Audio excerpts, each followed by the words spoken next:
Hello, are you on mute?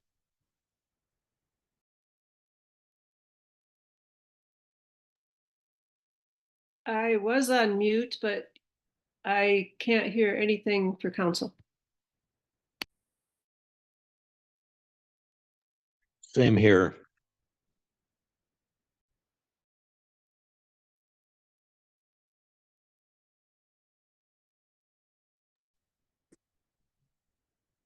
Angie, Can you hear us online now? Sorry about that. I can hear you now and I can see you now. All right, thank you. We had a double mute going. I apologize. Lots of meetings today, and occasionally we miss clicking all the right buttons on the next one. Okay. I So- move to approve warrants payable in the amount of $742,154.50. I'll second it. Motion by Conley, second by Keys for warrants payable. Discussion, please. Thank you. Is that, I have a question about that since I didn't sign today. Are those still in last year's fiscal? There are some, yes, Or just some of them are? just some, not the total amount. The big one, why it's so much is for, Wilson Brothers for the stormwater. That was $615,874. So that's the That was the majority, yeah. yeah. Mark came, of course. Yes, Did you yeah, that goes. Blessing? We work with our clients to bring clarity to the challenges that come with retirement age. Let's go ahead Oh. and mute. There you go. What was that? Yeah. What were you, sorry, what did you ask? So was that? That last, everything? yeah, that was Okay. last spring budget. And Lenny or yours, do you have access to the chat window? I do, Okay, I think they probably were just in, no sound. okay, No. all right, Okay. thank you. Well, I'm sorry, back to discussion at the table for warrants payable. Thank you for the clarification. All right, if there's no further comment, roll call vote, please. Conley? Yeah. Daniel? Yes. Keith? Yes. Miller? Yes. Ronnie? Yes. Tiffin? Yes. All right, thank you. For those who we inadvertently excluded online, what you missed was the Pledge of Allegiance and approval of the minutes. It was all prior to the meeting being unmuted and available for those online. Again, apologies. Next is mayor's business. I have a few notes. Some of these you may have seen before. Some of them are just reminders. First, you may have noticed that the noon whistle has been upgraded, and so it goes off automatically at noon every day now, including weekends. And then also just a reminder that it will be used as a community-wide alert system. So if you hear it going off at some time other than noon, might be a good time to go check Carbon Alert to see if there's any plans that or any information that needs to get out to folks. Reminder that the Red Lodge driver's license mobile unit is in town this week. So they're here Wednesday and Thursday still from 8 until noon, 1 until 4. Just swing on by and take care of any of the services you would take care of with the DMV normally. They're here in Red Lodge. I did want to provide just a high-level overview of the calls for service report provided by our police department. We had 103 calls for service between the 1st and the 4th of July. Amongst that, there were 7 calls related to fireworks, and there were both warnings and a citation written as a response to that.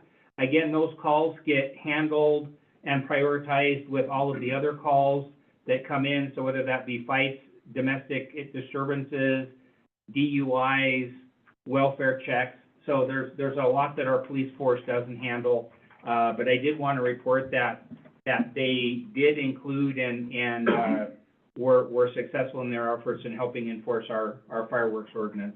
Can you repeat those numbers? You had 8 calls for fireworks? 7. So 7 calls, which included 6 warnings and a citation. And 57 traffic stops, 2 DUIs. I don't want to necessarily run through all the numbers, but my inclination was there was a curiosity regarding fireworks. Yep. How many So- phone calls were there? 103. 103 calls total over that 4-day period. One of those calls was me for the 7. All right. All right. Chief Strock, is there anything else you care to add to that? No, just in terms of fireworks, the numbers were down this year, but like, as the mayor stated, they were handled with both warnings and citations. Thank you. Yeah. All right.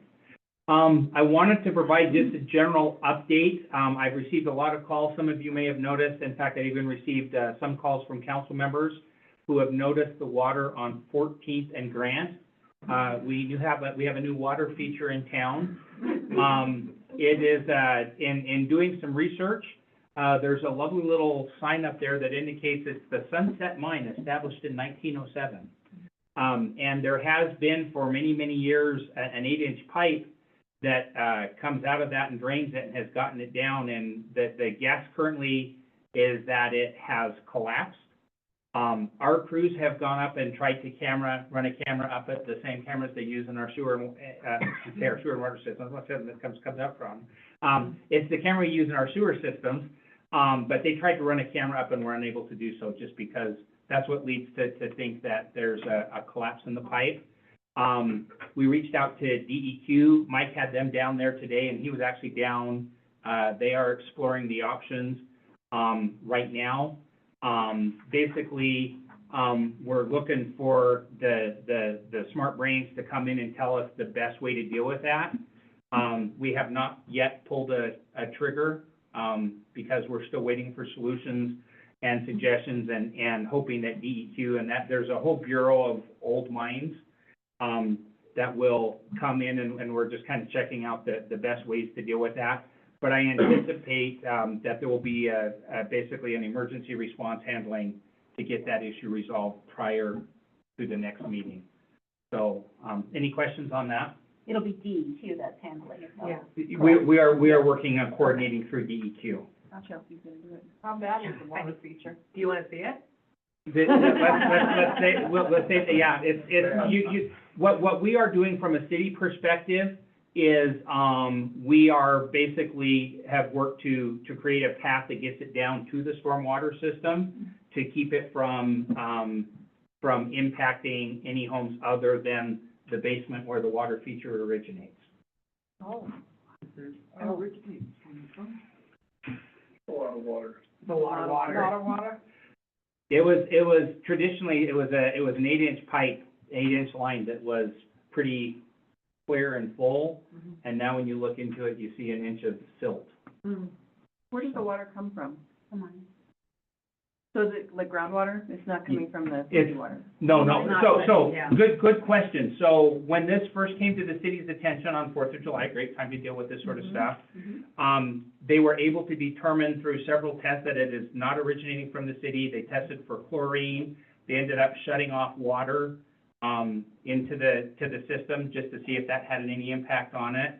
I have to throw a thank you out to our former Public Works Director. Our current Public Works Director reached out to Mr. Bushnell, and he came out and looked at it, and they went out and took some of that institutional knowledge and applied it. And so that was over the weekend, they determined the very likely source was the mine. And then the call was put out to DEQ yesterday, and they came down and validated that. So it's not us. That doesn't mean that's not our problem, or that we're not going to do everything we can appropriately to help assist and remedy the issue. Thank you. All right. The sidewalks on Broadway, we're still moving forward with that. We have another bid coming in that's kind of a more all-in-one turnkey solution. It actually includes the same people doing the grinding as doing the lifting. And it also just kind of helps to have multiple approaches to look on that. No further information on a moving forward date other than we're still trying to do that this year and get it done. Budget, we're going to be posting, publicly noticing the budget twice. So the public notice for the budget is going to be August 27th.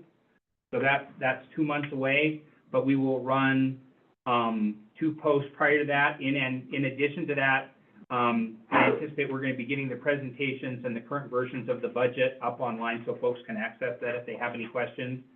It's just gonna have to have a disclaimer so that people realize it's changing as things are going on.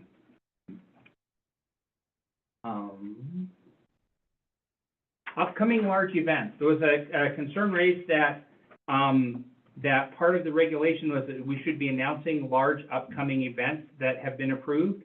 So on July 14th, we have Shakespeare in the Park in Lions Park. On July 15th through 22nd is the Beartooth Rally Camping at Rodeo Grounds. July 19 and 20 is the Snow Creek Saloon Street Dance on 13th Street. July 26th through 27th is the Cruisin' Red Lodge Car Show. That involves shutdowns, I believe, on 10th, 11th, 12th, and 13th Street. For parking. Yeah, for parking really cool cars. July 28th, Cruising Red Lodge and Drag Race up at Red Lodge Airport. August 25th, Montana Tour Bike Race. August 31st is Fun Run. And September 2nd is the Arts Guild Labor Day Arts Fair at Lions Park. And thank you, call out to Lonnie for putting that together for us and presenting. Thank you.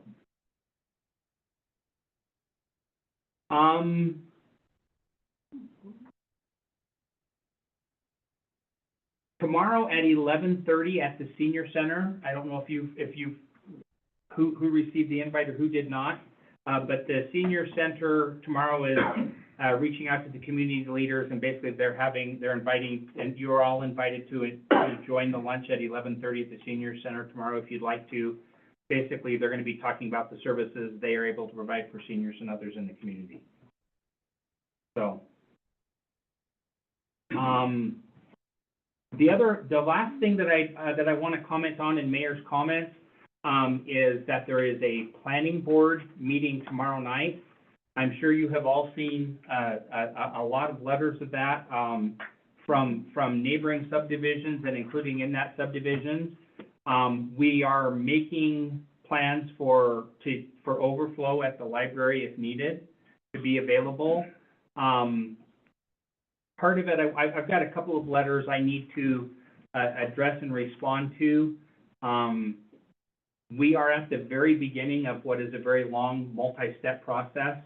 And unfortunately, from the information that I've seen, I think there's a lot of people who are assuming that there's a decision being made tomorrow that is a one and done conversation.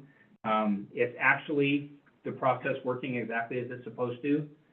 It'll go toward the planning board, and what they're looking at this point in time is whether it'll be R3 density housing caps or R4 density housing caps that are there. Assuming that the planning board recommends a change, it will then come to city council on our second meeting in July and would require approval from the council as well. At that point, they then they have to submit a subdivision plat, which is then when they know which set of rules they're submitting that plat under. That requires approval, and then at the time and basically what it boils down to is, can they build buildings with more than 4 units in the building, which requires a conditional use already, as it would in the future. The difference is there a possibility to have a building that has more than 4 units in the building? So that's the element that's up for discussion at this time. Which building is this? So this is in the Spires, up in the northern, it's kind of the very far end of the map up there. The subdivision that extends on through that. It was in 2006 when it was all put together and built and approved. There was a bunch of guidelines and rules that were set forth. And at some point, somebody didn't notice that all the layers lined up. And so it's whatever's the most restrictive layer that applies. And so before, and then further, the subdivision plans themselves have a time limit that expires on them. And so they need to go through that process again. And tomorrow night, for those who are interested in planning, and again, you can attend online as well. And I would encourage anybody who's interested to do so. We will have our planning director who provides those services. Jeremy will be at that meeting. And the planning board will be reviewing it. It's actually one of two actions on the agenda tomorrow, but it's the one that seems to be generating the most activity. And I guess I just come participate. It's wonderful. But I also wanted to maybe just kind of reassure folks this is the first of many steps that it goes through. Even once the subdivision plan is done, every building with more than 4 units requires a conditional use plan. They have to come again to the planning board and get it that time. So, Councilmember Conley, do you recall, will the subdivision plan also come to council as well? It will not. Okay, so the zoning The is zoning the one amendment. that, if a zoning amendment is recommended, that comes to council to approve. Subdivision plans are handled at the planning board level, and then conditional use permits are handled at the planning board level. And besides the fact that an R4 zone, which would be different than what they currently are at R3, it would be any building over 4 units, but it's also, instead of 30 feet in height, it'd be 40 feet in height, so it could be 3-story. So those are the big differences between R3 and R4. Thank you. Any other questions or comments on that? Like I said, the real answer is that'll be at the planning board meeting tomorrow, but I wanted to, having not yet had an opportunity to respond to a couple of letters that originated from representatives of the homeowners associations, I wanted to at least acknowledge that conversation and kind of get some information out there, which I hope is calming, that this is the beginning of the process. There's still 2 public hearings going through, and then that's step 1. There's still step 2 and step 3 and other plans to go through there. What time is the meeting? 5:30. That is at 5:30 in this room. It'll also be available online. We're also, I will make sure that the link is, we'll probably send out, just because of the anticipated volume or potential volume, we'll probably send out a notice tomorrow and then have the link online, so that it's very easy for people to access remotely as available.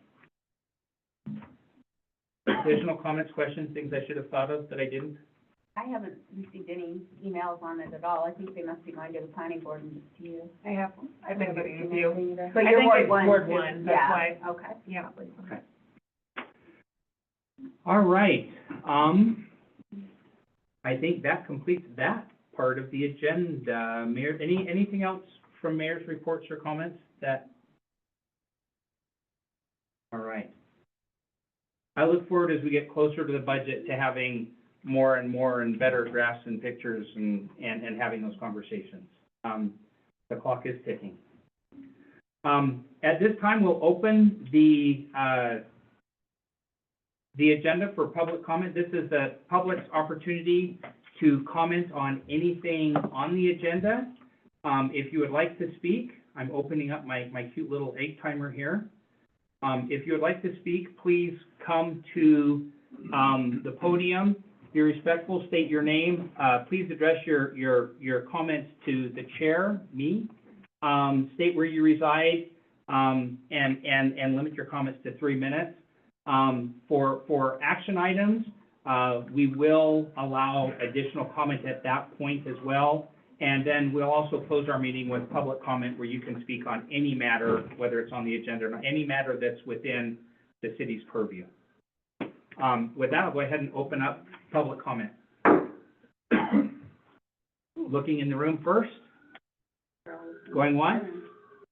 Anyone online, if you'd like to make a comment, please turn your camera on or come off mute. We're going twice. Going 3 times. And public comment is closed. All right, action items. The first thing we have on the agenda is actually our Public Works presentation, which has been prepared by the wonderful Mr. Maples. Very, very quickly. Council, Mayor, people of Red Lodge, my name's Mike Maples, I'm a Public Works Director here. Started in February, so I have my feet pretty wet, I'm still trying to. Trial by fire, literally. Wrap my head around the budget stuff. a little You're- bit, so You're not sharing yet? I'm gonna share it. In fact, I put together a presentation that's, not gonna be as fancy as the libraries. I've got 7 budgets in Public Works. I'm gonna run through them pretty fast. Just kind of give you the high points. And if there's questions, we'll go to them at the end. That works. See if this works. No? Here. That's working. No, the other way. There you go. You got it, Mike. I wanna make it big. No, I get rid of that little thing on the side. It's right there.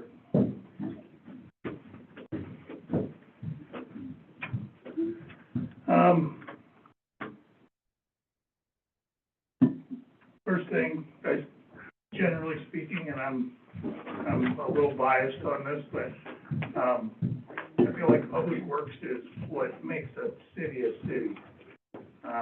If you don't have quality drinking water, you don't have wastewater collection, you don't have garbage service, you don't have streets you can drive on, you lose one of those things, you don't really have a town anymore. So, I feel like this is the most important part of city government, and it's most part about keeping the town a town. Along with those things, we manage stormwater, manage the parks, and Red Lodge, we manage the recycling center. I'm just gonna go through the 7 budgets. I'm gonna start with the water budget. A little background on each one. In Red Lodge, we produce water from 2 groundwater wells, primarily from one, and the other one's a backup, but we do run it once a month to make sure it works good and up to snuff. We have very minimal treatment here because we're using groundwater. We just add chlorine. We have 3 storage tanks. We have 1.75 million gallons of storage available. In our distribution system, we have about 30 miles of pipe. And we have 1,871 service accounts is what I had. Not sure if that's exactly right. And on each one of those, we're responsible for the service line to the curb stop. And that's about 14 miles of service lines. There's a lot of work in the water. We have really seasonal use in Red Lodge, as you can imagine. During the winter, we pump about 300,000 gallons a day. In the summer, that jumps up to 650. And that's June through September. Right now, we're sitting at around a 40% water loss. That's water that's either not accounted for by metering or leaking through bad mains, bad service lines. The water that we do put out is heavily sampled and tested for all kinds of things, bacteria, chlorine, long list there. In the past 2 years, we haven't had any violations on any of our water samples. That's always a good thing. Some of the challenges that we have right now, I'm sure most of you are familiar with some of these. We have inadequate volume and pressure to the golf course subdivision to satisfy firefighting capabilities. We do have a project in the works to address that. We have the same as all small towns, old towns. We have aging water lines that break and leak. When we uncovered this water line coming up Platte, which was put in '98, so far we found 4 leaks that weren't coming up that we addressed with the stormwater project, because when we dug down, we found we have a lot of aging service lines that are galvanized, that are probably leaking, and they also could pose future EPA violations as the lead and copper rule gets more and more strict every time they revise it. One thing that we hope to address in the near future is the SCADA, which is kind of, it's basically the system that brings all the information from different things like the pump stations, the lift stations, the treatment plant, and it gives us our alarms that we get to it on our phones. It's been kind of piecemeal together over the years, and it has a lot of gremlins in it. It just acts up for no apparent reason, so we kind of need to go through that system. So on our budget, in 23-24 budget, we're at 1.9 million roughly. Some of the big ticket items in that budget are the water, like the water department contributes to pretty much everybody's salary because everybody's involved with water. That was $403,000. We paid down $320,000 in debt on past projects. We budget heavily for engineering. If you have shovel-ready projects, you get grants. I don't know where we're at this year, but we don't use all that. But a good example is if we have to go do something up at Grant in 14th, we're going to need that. So you never know. It's hard to budget for engineering. We have a reserve in water of $547,000, and we had $400,000 with depreciation last year. The budget for the upcoming year is quite a bit bigger, and the main reason for that is we'd like to do the 16-inch bypass project, which would get the water to the golf course. And that's 2.4 million. That's the water budget. Wastewater department, same kind of thing. We have about 2,000 taps. Some of those taps are not on houses now, they're like in subdivisions, but they're tapped off, so I just counted them all. Same, about 30 miles of sewer main line. We treat wastewater with a 3-cell aerated lagoon system. We screen everything prior to going in there, get the garbage out, debris and grit. That facility is designed for 1.2 million gallons per day. Along with that, everything in town is gravity flow to the headworks, except for we have 4 lift stations, which pump it to where it gets to gravity or pump it directly to the headworks. We have the same kind of winter and summer variance in wastewater. In the winter, we're running about 300,000 gallons a day, and in the summer, about 900,000. The 900,000 is a lot of water, from stormwater, from groundwater. It should be quite a bit lower. We have had 2 DEQ exceedances of our permit values, one in 2020, one this year, but both occurred in April, and it's fairly common for lagoons. When the water turns over, it stirs everything up. The violations were for total suspended solids in the water. It's something that we work to avoid, but with lagoons, it's sometimes unavoidable. Challenges in wastewater, similar to water, we have an aging system. A lot of the sewer pipes are clay tile pipes, so they have joints every 3 feet, and those joints are places where groundwater gets in, where roots get in, and also places where the pipe can fail and collapse like we have over here. lift station maintenance, we have a fair amount, probably more than we should, with lift station maintenance, especially with the big lift station down by the hospital. The pumps that are in there don't handle debris very well. We get a lot of flushable, which are not plates. That's something we want to address in the future.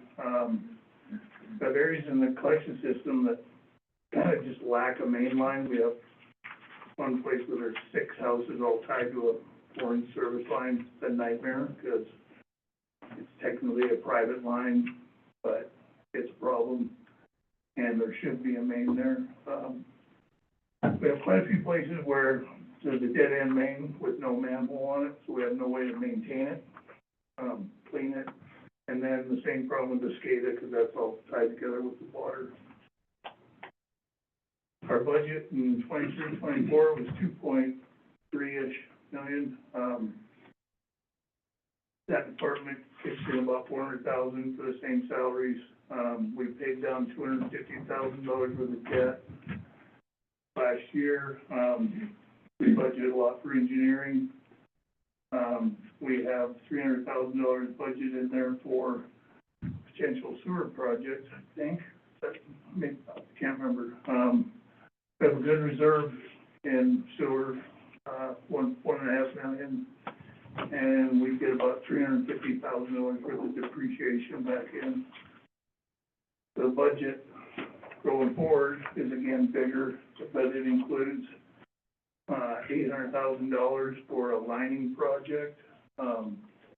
That would be just to the west of Broadway, right behind the businesses. That's a very deep sewer line that it's not logistically, it's not a good can to dig and replace, so we're gonna shoot a liner through it.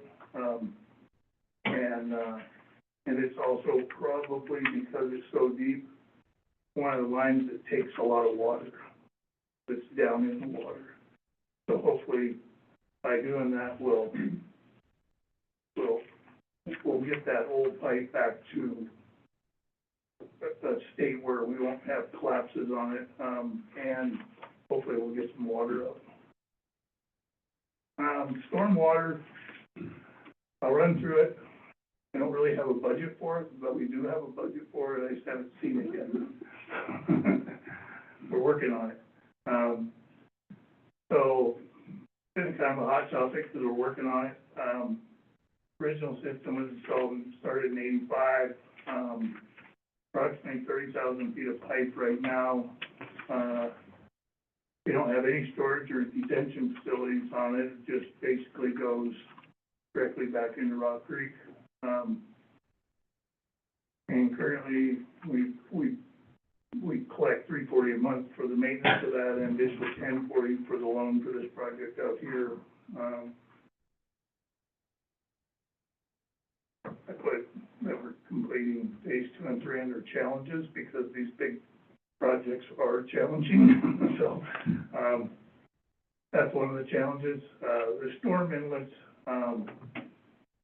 a lot of them are cross-connected into sanitary sewer lines, and that adds to our flow at the sewer plant, decreases our capacity, makes treatment harder, and a lot of the stuff, the pipes we have out there, like where we're going to shoot across at 11th and 8th, we're upsizing the pipes because the pipes that are in there can't handle the flow. So when we replace them, they're going to be bigger, capable of taking more flow. And then we're going to add more inlets, especially where we don't have any now. And I don't, like I said, I don't have a budget for that one. We're working on that one. I put this one in there, and it's hard to read, but this is what we've received, because part of our budget includes grants, and we get grants for water, sewer, and stormwater. Since 2013, we've got almost $5 million in grants for these projects, which, when you put it all together, is about 27% of the cost. So that's a pretty good way to leverage our dollars. If we're using them to match grants that we're getting, we're putting we're getting 25% of the projects paid for us. So it's been a pretty successful program. Great West is, very good at chasing down those grants. Next department is streets. We have 29 miles of streets in town, about 6 miles of alleys. There's actually half a mile of Bourbon County Road and city limits. We've got quite a bit of private roads, 2 miles, and we have almost 4 miles of DOT highway within city limits. Public Works, we maintain the streets and alleys, plowing, snow, street sweeping, patching, grading, and resurfacing. Street challenger, plowing winter snow, patching and maintenance is a challenge, always there. A lot of the streets in Red Lodge, I call it bad confirmation. They've been overlaid so many times or cut up with projects. They don't drain. You don't drain, you have problems, you have potholes, you have degradation of the pavement. In order to correct that, you pretty much have to go back down and start over again. And that gets really costly. That's why we are hoping we get that ADA grant. The streets budgets are broken into 2 budgets, actually. One is the gas tax budget, and the other one is the money that comes out of resort tax. Gas tax budget in 2023-24 was $459,000 roughly, 460. The big ticket items in there, reserve and capital and some salary. We didn't spend any of that reserve or capital with the hopes that we get the ADA grant and we have to match $700,000 with that to get the 3.7 million or whatever it is. So we kind of hung on to that money so that we could put it towards that. And the resort tax, we're at 714. We have $400,000 in capital expense. Again, I think that's getting rolled into the EDA project if we get it. Some salaries. That's where we get most of our parts, supplies, plow, cutting edges, tires. So proposed budgets for moving forward are $539 for gas tax, and that's going to be contingent on what we get, right? And $746 for resort tax, and both those budgets include the $700,000 to match the EDA grant, if we get it. Solid waste, pretty simple for the most part. We contract Republic Service to pick up all the residential and commercial garbage. Public Works picks up the cans downtown in the parks.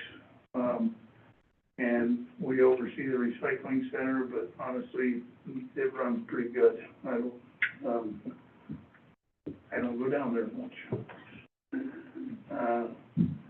In 2023, we had a budget of $646 for solid waste. Most of that was the contract for Public Services. We had 109 budgeted for recycling center, 15,000 for salaries. Proposed budget for 24-25 is a little less, and part of that we still might fill with. We took some capital out of the recycling center that we might put back in. So it'll probably end up about the same.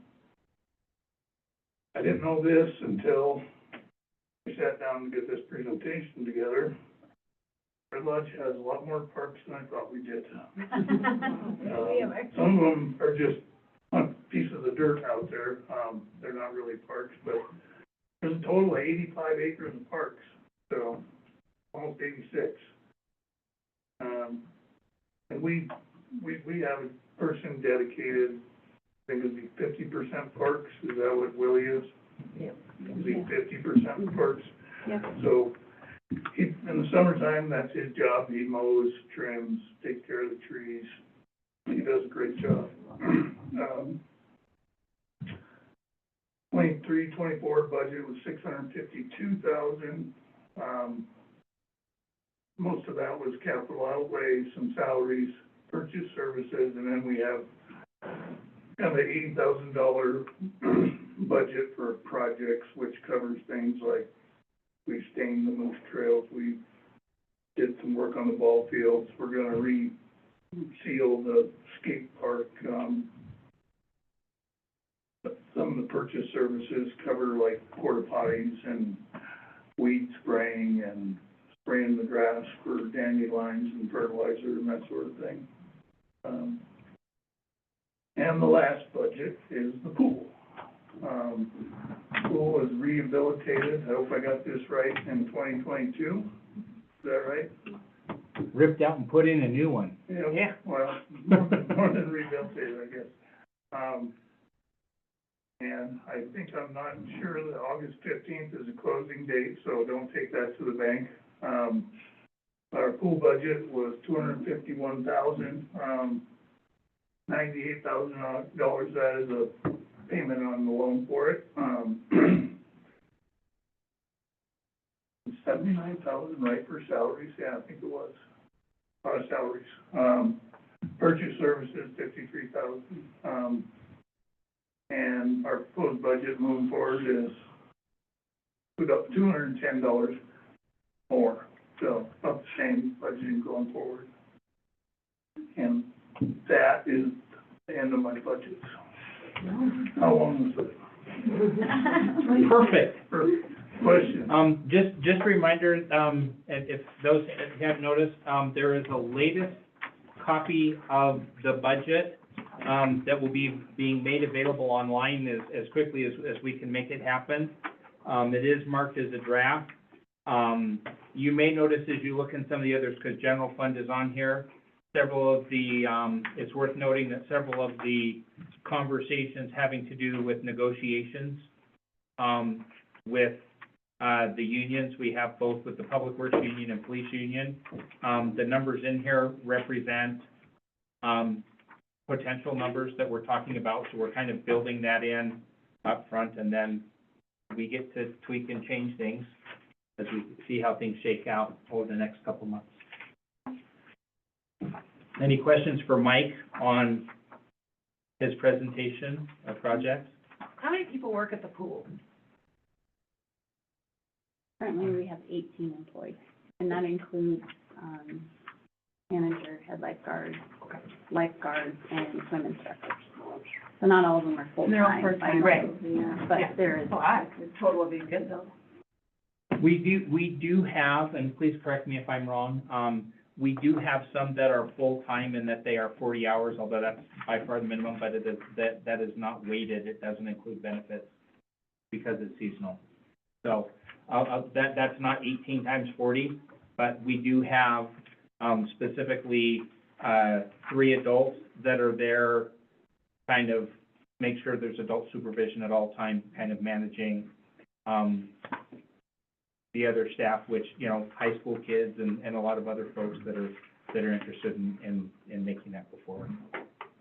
I have some questions. Councilmember Conley. Yeah, on the pool budget, I didn't see anything, about water or chemicals. Oh, it's in there. I just went through, I mean, in the budget there you have, or up here? Yeah, in your presentation. No, I was just kind of doing the big ticket items. I didn't go through the whole line item. Oh, okay. If, There is, let's see here, for chemicals and supplies, we have 5,000 budgeted, no, we have 5,000 budget last year, 5,000 proposed for this year. Water's pretty big. We budgeted 7,000 this year, so we're already over that, so we're budgeting 8 for next year. And What was your comment about the closing date? That's not, Well, I'm not sure that it's August 15th. that does seem early. Yeah, so don't take that. It may be different. Okay. don't put it in your phone.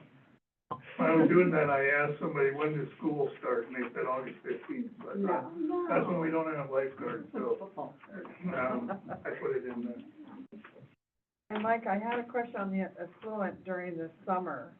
On the west, which You one? said June on the affluent, Yeah. 900,000 gallons per day from June to August. Does that include stormwater or is that strictly That's, sewer? no, that's gonna be, Okay. that's what's going out of the sewer plant. So that's taken in every afternoon rainstorm, it's taken in the high water table in the spring, it's leaking into our pipes. That's a very diluted wastewater. Oh, okay. If we, in a perfect world, it would be a lot less. I don't know, I don't wanna throw a number at it, but probably 600,000. A lot less. So it includes the stormwater that's currently making it to the sewer pond, not the stormwater that's going into the stormwater system, which is directed elsewhere. Yes. Okay. Did I understand the question properly?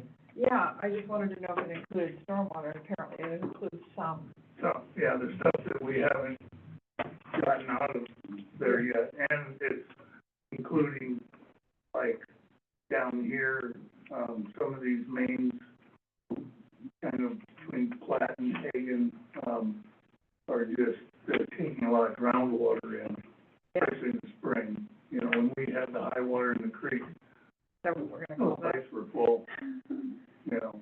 And you said that there was 40% water loss. Is that a massive amount? I mean, we're losing almost half the water. Yeah, it is a massive amount. I mean, it's It's better than the 60% we had a few years ago. sadly for towns like that have old pipes and I always look at it this way, like, for a lot of years, we had the greatest generation, which was the greatest generation running these towns, but they grew up in the Depression and World War II, and they didn't spend any money, and now we are. So 40%, it's scary, but for small towns, you get honest answers out of people, it's a common number.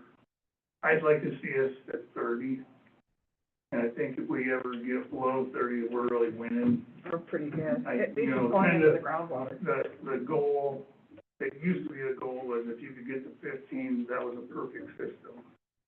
But now with kind of what's going on with water, especially what's going on in California, they're coming out with single digit mandated water losses.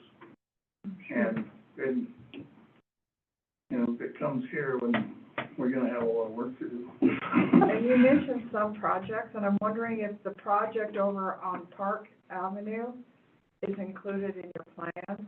For which, Well, I thought that the pipes over there was something wrong with them. no, those are the old concrete asbestos pipes. Yeah, asbestos pipes. They're not ideal, they're safe, they're really common, especially, I mean, a lot of towns have miles and miles of them. Fortunately, Red Lodge doesn't have that much anymore. They are susceptible to breaking, they're brittle, and there is that block 20, they call it the 2023 rehab project. We just got the cost estimate in for that, and that does replace that concrete asbestos line in Park Avenue. So hopefully that will get, We're looking at ways to fund those. They both came in, kind of higher than what we anticipated they would. We're kind of looking at how to get those funded, and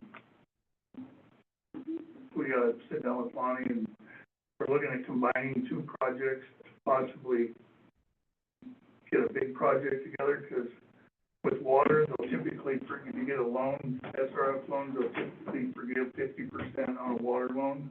And then they do a couple of big projects a year, so they'll forgive 75%. So if we combine them, we get more forgiveness. yeah. I mean, eventually we gotta do them both. So if we combine them, we can do them for less, I've never heard out the of word, our money. I've never heard the word asbestos and safe said in the same sentence. They're tested very regularly, like, But they're tested yeah, very we test regularly. for it. Yeah, like- It's one of those things that, I believe, not positive, Red Lodge has not, but like if you test at whatever, for 10 straight years and you're good, then you can get a waiver, and then you only test every 3 years. I'm not sure what our interval is on asbestos. I think we've been getting them multiple times a month, or not month, I'm sorry, a year, like twice a year. And I think it's specifically after the flooding, that's when they started testing more frequently. So, According to the city website, the pool closes August 31st. okay, there you Okay. go. Confirmation. School starts the 28th. What's that? School starts the 28th. All right. And we Well, have my two guys adult don't know days. much All about- lifeguards I don't are think anybody with kids. Yeah, exactly. Football starts. That might have been it.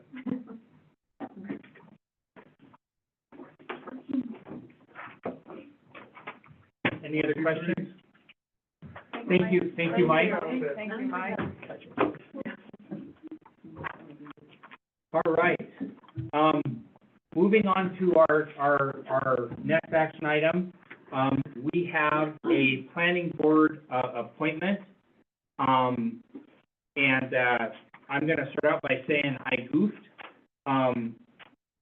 When we initially pushed this out, we had some technical difficulties with the newspaper, you may recall, where it didn't run.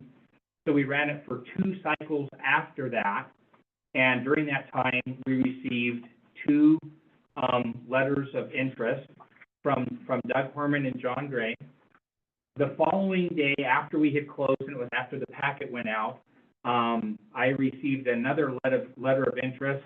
And my intent was positive, and that is, this is a council decision. I want to be able to present council with the options, and basically what I had relayed to that individual is that I would post it, but I would also include the information that it was received after the fact. The failure that I took into account is what happened if I would continue receiving additional applications, which happened, is I had additional folks reach out to me and say, I'm interested, I know I'm past the deadline, can I submit a letter of intent? And I thought, what have I done, and how do we close this? I reached out, I had some council members reach out to me, I talked to some council members, I reached out to MMIA, and we talked about a couple of different ways of doing it, whether to have council make a motion to include, make nominations only from those that were before the deadline. But I think the right answer is for me just to own that I made a mistake, and I have reached out to the individuals who have expressed interest after the fact. But with council's blessing, what I'd like to do is move forward with just those that were that were received before the published deadline. Okay. So in a moment, what I'll do is I'll provide an opportunity for each applicant whose letter was received before the deadline, 3 minutes to speak, to introduce themselves beyond their letters of interest and why they think they would be a good addition to the planning board. Following those introductions, I will accept the motion to open the floor for nominations. Nominations may be made for any, all, or none of the applicants. A second is not required for nominations. Then there will be a motion to close the nominations, and then we'll move to voting. We'll vote in order of the nominations until such time as we have a nominee who receives 4 or more affirmative votes. We have the option to go through the process of voting multiple times if needed. If ultimately no applicant receives 4 affirmative votes, then the position will remain vacant, and we will repost the opening, at which point everyone is free to apply, including those before, after, and et cetera. Any questions or comments? All right, and I lost my list of names, but I believe Doug Herman, I'm going to do these in the orders they were received. I'm sorry, Dan Herman. See, I lost that letter, and I have it written here somewhere. Dan, if you'd stand and take 3 moments and introduce yourself. Good evening, council. My name is Dan Foreman. I live at 219 South Hagen, here in the historical district that's around the corner. We've been property owners here for over 25 years. We love Red Lodge, and we're also looking forward to a bright future here in this community, and we raised our kids here, and we've been very involved with this community in many ways, and I've been looking forward to getting myself on the planning board and the city council here. Now that I'm semi-retired from my real estate firm, I have more time, and I wish to give it back to my community. I have great experience in real estate, of course, and development and all that, property management, the whole package. And so planning is kind of a language that we understand and is kind of second nature. I look forward to our future here. Of course, this is paramount as far as how we expand and grow. I'm very, very interested in that aspect, development, housing, all the issues that are big concerns right now. I lived in Big Sky in the 80s, and I saw the housing problem starting back in the early 80s. I saw Jackson Hole back in the early 80s with housing issues. So along with my 30 years of experience in real estate, working with a lot of young first-time home buyers, I bring a great background with housing issues. And I also look forward to seeing how we grow with the multifamily developments. I'm quite fascinating and quite interested in that department as well. So that's pretty much who I am, and a lot of you already know me, and I look forward to serving my community for a chance. I look forward to this opportunity very much to give my all back to this community that's given a lot back to my family, of course, over the years. And thank you for this opportunity. All right, thank you, Dan. Ben.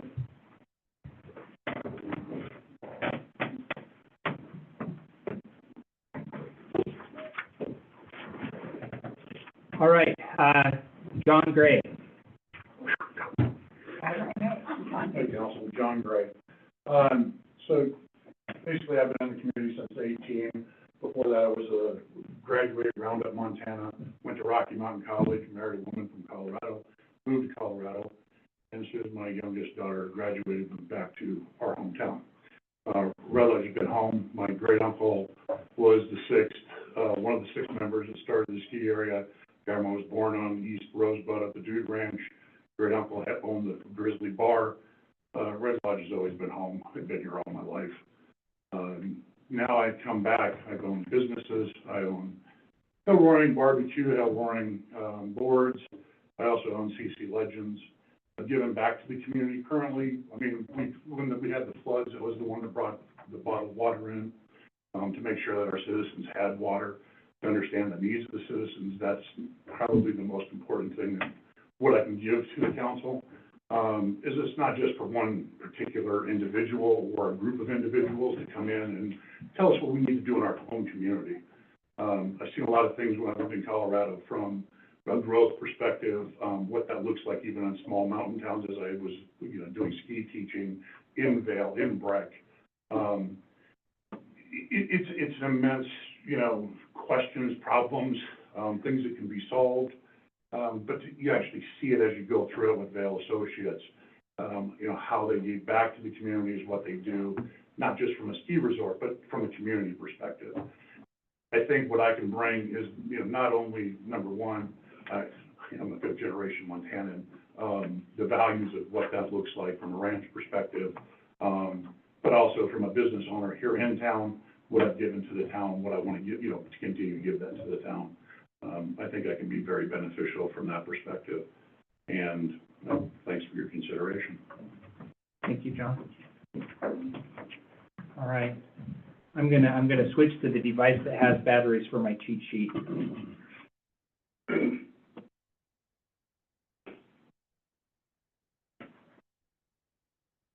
All right, at this point,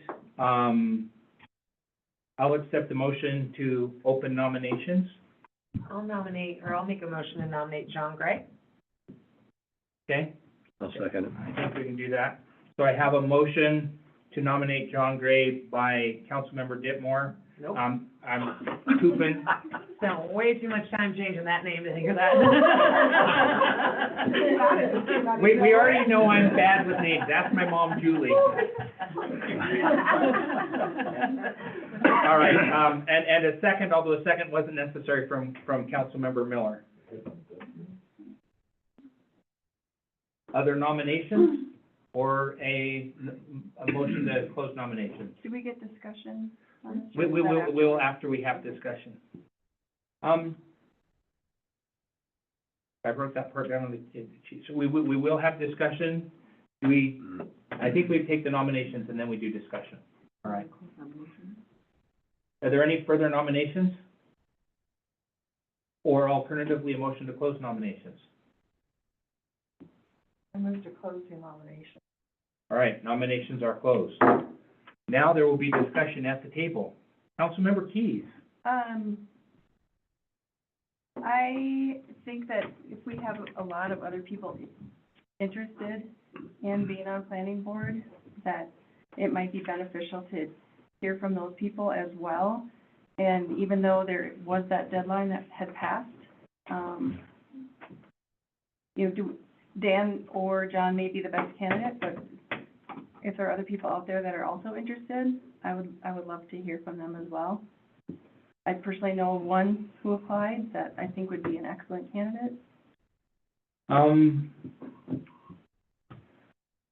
So we have one of those individuals that's here tonight. The other, after consulting with MMIA, I indicated the direction to take, and I felt I presented it to council's action. I defer to the direction of council. If council as a whole would like to hear from other members, I'm happy to hear that. There's a reason we have deadlines and it needs to be adhered to. Yeah, Because then you risk yourself, well, 2 or 3 weeks down the road, we've got somebody else, but we got more applicants. And this guy's really cool. I mean, you gotta have a deadline, period. I mean, half the deal is that we live with deadlines. We live with deadlines on the planning board. There are deadlines. And that's why they call them dead. I don't like that last part. I thought I was the only one who said more percentage. Councilmember Keys. If we were hiring for a job and we had other people, we had interviewed people and someone else came up, as a business owner, we'd probably consider that person. And I know we're a government entity, so it's a little bit different, but. So I explored that route. When we actually offer for a job, our current verbiage says that we will allow applications after the deadline, but preference will be given to those who were received before the deadline. Our planning board postings and other board postings that we have do not say that. I would be happy to take direction from council if we want to change those going forward. I've heard feedback from 3 in the interest of time, and civility. Let me just do a quick roll call. Councilmember I just have, Tubman. can I actually ask one question? I know we're bugged on time, but when is the next vacancy? The next planned vacancy would be in March. Okay. So the terms that are there. Now, having said that, this was an unplanned vacancy. Okay. So the answer is I don't know, but the next planned, planned one is the March. next planned vacancy would be in March. Okay. That's the question I had. I just want to make sure we're getting the best candidate, and If you were to, accept other applicants, would we basically have to repost it with a new date, deadline date? It would be reposted and it would be open, and planning board would be moving forward with 6 council members. That's what I said, the options that we have, there is a mechanism forward that if none of our candidates receive 4 affirmative votes, then a position remains open, at which point we repost it for the appropriate amount of time and do that. So that is one of the potential options. Oh, okay. Here's my concern, is the planning board has 6 members right now. So that could tie up, we have 2 very important hearings tomorrow night. One on a zoning amendment and one for a conditional use. And then after that, we have another one for a design review. And then we get into the growth policy. So we need to get somebody going on the planning board The thing I liked about the planning board for the 12 years I served on it was the variety of people on the planning board. There were people that were retired, there were people in small business, there was just a huge variety of opinions, which really helped, on all of these items. So I'd like to go forward. I think that if you do a deadline and somebody comes in the day after, you kind of think, well, that's not terrible, but what if somebody comes in 2 weeks later? You have to have a deadline. And so the deadline has come, it has gone, and I think that we should move on the two that we have, 2 applications that we currently have, and get her done. And, yes. No, I'm a teacher, so you kind of know where, she's like, get your homework in. It's one, like, this is what it's due, this is when it's due. And again, I apologize to council because I feel like this is a problem that I created. I No, you didn't. didn't look into my crystal ball and say, oh, I'm gonna tell somebody yes, because, hey, I'm just being nice, and I want to make sure we're looking at the largest pool. And what I didn't count on was another I applicant. just want to say that I am very happy that we have the people applying that have applied, whether it was before or after the deadline, because it's a big commitment, and it's very heartwarming to have people who actually want to serve our community in this capacity. For 3 years. For 3 years. It's huge, and I hope that we will see all of these applicants, again, as future positions come open. Any further discussion from the table? All right, if I'm correct, parliamentarily speaking, that's a lot of syllables, right? There is a motion on the floor, Nomination. have we closed nominations yet? We did close nominations, so there's a nomination on the floor to fill the, planning board, vacancy with John Gray. All right, could I get a roll call vote, please? Conley? Yes. Daniel? Yes. Steve? No. Miller? Yes. Ronnie? Yes. Hupin? Yes. Motion passes. It's like 3 years, John, 3 years. Did they? No, you didn't got me on this stuff. I didn't bring my cheat sheet. Again, apologies for my part on adding to the contribution, and thank you to everyone, who applied, and I will do my very darndest to reach out to those who have applied when there's an opening in the future to let them know, and make a concerted effort. Well, or if it's sooner than that. So, all right, that completes the action portion of our meeting. So we're to the council update, and in the interest of heat, let's go with, let me get my order. Public Health and Safety, Council Chair Conley. Do you want to just go through the discussions that we have on there? We have 2 items for discussion, and that's pretty much what we talked about today. There you go. So, Do you want me to introduce them? Sure. All right, the first item we have was, this is discussion, about a resolution, to ensure, continued police coverage 7x24.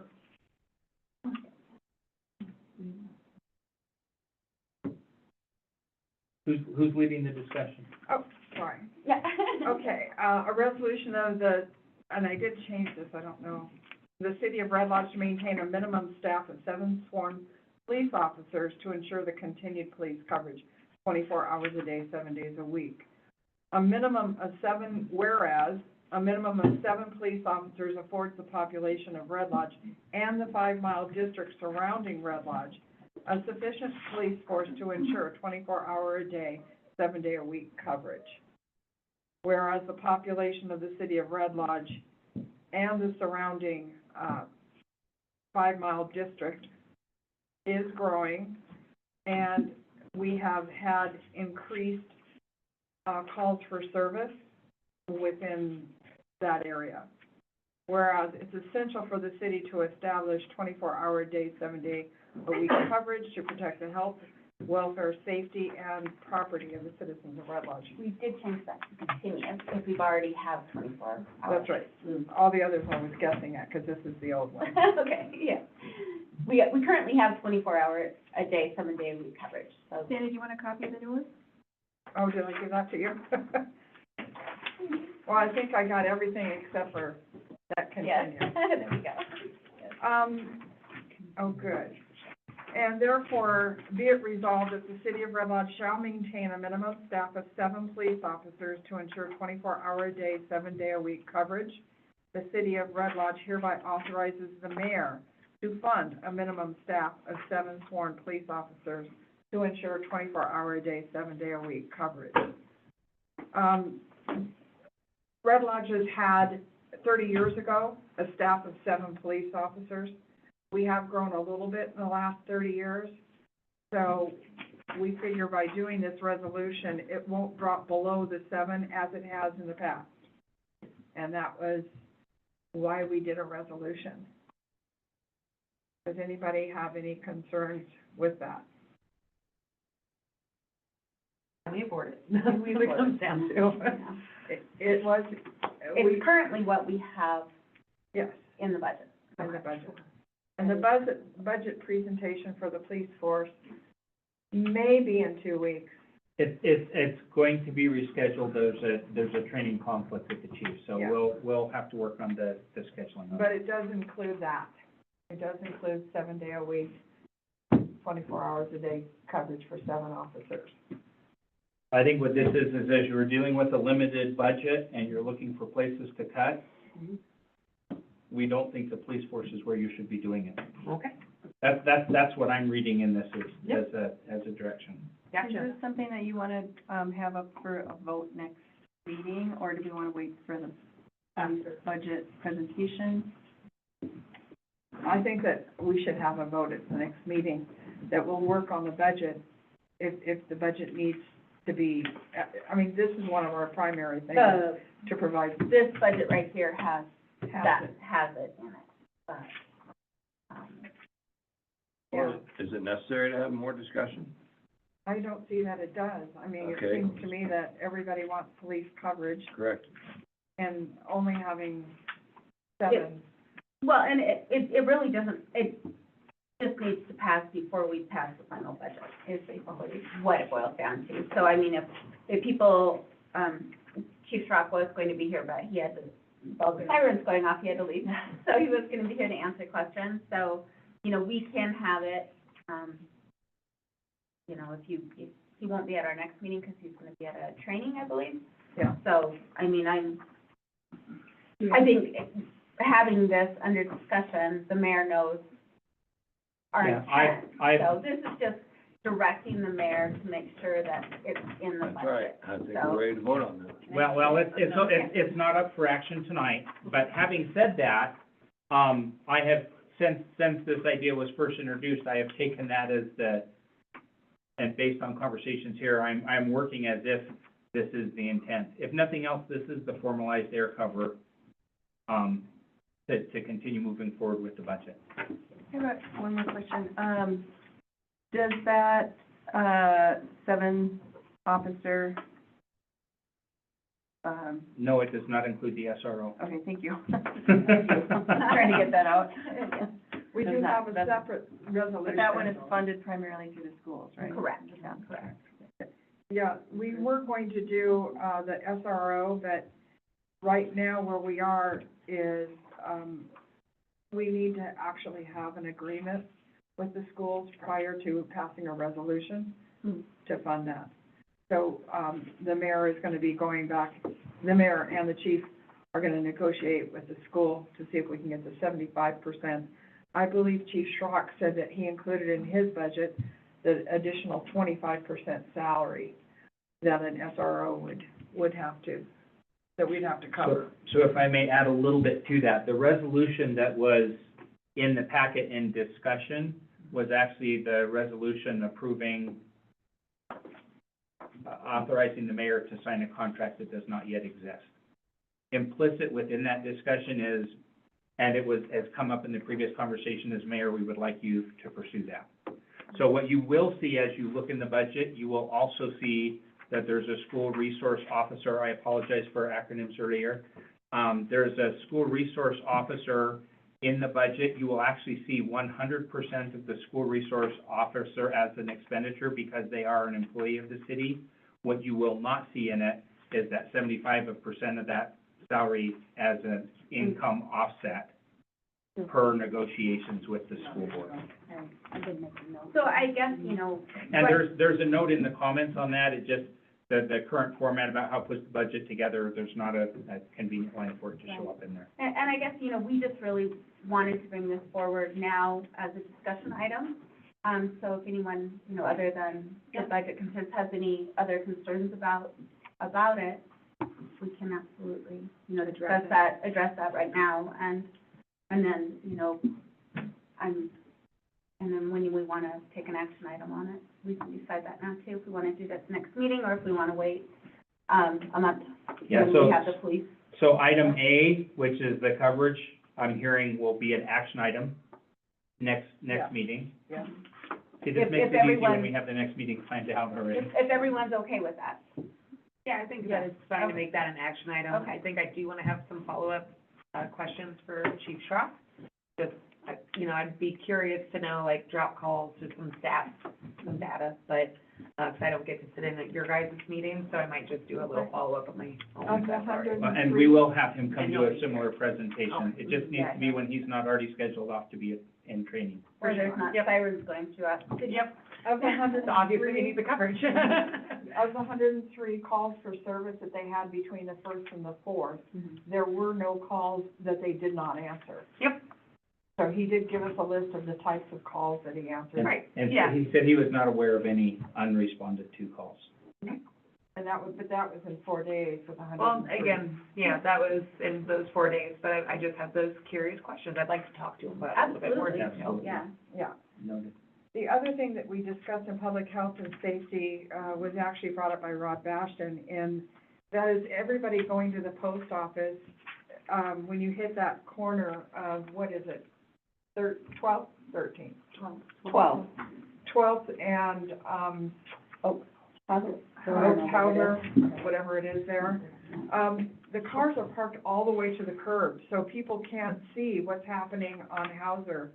A suggestion was either we need longer yellow curbs, we actually need yellow curbs, or maybe a four-way stop. Or curbs. Yeah. Curbs. Oh, I- okay, or ba- curbs. Based on, sitting in and overhearing that, this morning, I have already met with the Public Works Director, whose purview it is to go out and revisit those sites.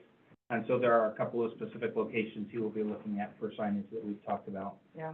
So, and if there are specific concerns other than those that came up in the meeting, please feel free to forward those to me, but he has been asked to, as he drives through town, to look with his critical eye at places where he thinks it makes sense to, one of the issues is that's a confusing corner because there's a school or some other crossing that's not a stop sign, but you come up to it and think, oh, it's a four-way, oh, it's not a four-way, and then. Should be a you know. four-way there. Yeah, I think a four-way would probably. So Oh. given that's a city street, that is within, the city's purview, and I have had that conversation with Public Works Director. Okay, and the other quick thing that we talked about was the police department outreach, that maybe the Facebook, with the city Facebook, should have those, calls for service on there. And the mayor said he'd work with the chief, but we thought that that would be good for the people to know, that these officers that are working 24/7 aren't just sitting in their car eating donuts. So to add a little more to that, there was a follow-up question.